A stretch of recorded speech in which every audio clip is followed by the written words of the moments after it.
From UFOs to ghost and psychic powers, history is riddled with unexplained events. You can turn back now or learn the stuff they don't want you to know.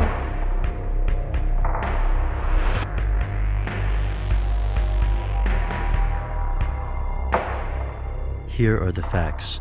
Nikola Tesla was born in 1856 in present-day Croatia. He spent his childhood fascinated by math and engineering. At the age of 24, he invented the induction motor. 4 years later, he traveled to New York to interview with his hero, Thomas Edison. This meeting did not go well, but Edison still hired Tesla. After a few months, Tesla resigned in disgust and left to work on his system of alternating current. 10 years later, Tesla passed away impoverished in a seedy New York hotel room. After he died, the US government confiscated his possessions. His notes were held by the Office of Alien Papers and eventually shipped to Yugoslavia. Or were they?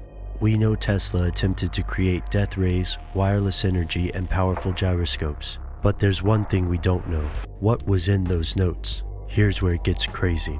Thousands of people believe the US government suppressed Tesla's technology. Take the story of the Tesla oscillator, a small device that can allegedly simulate earthquakes. Consider also the death ray. In an interview with the New York Times, Tesla stated he'd invented a giant death beam that would end war because it was simply too easy for countries to destroy each other. But his strangest alleged invention was a worldwide free electricity system. With funding from J.P. Morgan, Tesla built a gigantic tower in Shoreham, New York and named it Wardenclyffe. J.P. Morgan hoped the Wardenclyffe Tower could provide wireless communication across the world. However, Tesla had other plans. The inventor reportedly wanted to build an energy system that used Earth as a conductor. If the project worked, anyone could have electricity by simply sticking a rod into the ground. Unfortunately, free electricity is not profitable, and this system could be incredibly dangerous for the global elite because it could profoundly change the energy industry. Imagine how different the world would be if society didn't need oil or coal to function.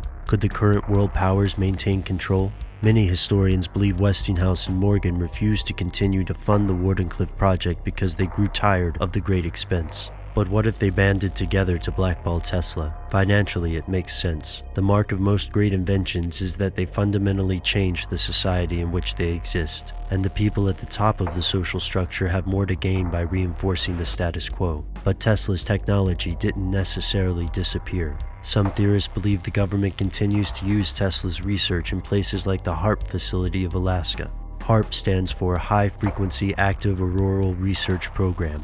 Officially, this program investigates ionospheric phenomena, and the government claims it is purely for research. There's no way to know for sure what Tesla's notes contained, and if the US government really has used Tesla's designs, they've done a wonderful job hiding their tracks. Both skeptics and conspiracy theorists agree that the US government held Tesla's notes before eventually sending them back to Europe. But what happened in between? We may never know. We do know that the US has top-secret experimental compounds throughout the world, and the US has a history of secretly developing technology before revealing it to the public. Yet Nikola Tesla remains an enigma. He believed in extraterrestrials, wireless energy, and dozens of other things yet to be proven to mainstream science. His beliefs were ridiculed as often as they were applauded, and the beliefs of these conspiracy theorists are also often ridiculed. The story seems based on anecdotes and rumors. The operation at HAARP is classified, so we may never know what the scientists are doing. Yet we'll also never be able to know exactly what Tesla was up to either. As the rumors surrounding HAARP and Area 51 grow, conspiracy theorists ask, are these mysteries related? Did the government really return all of Tesla's notes? Or did these notes contain something they don't want you to know?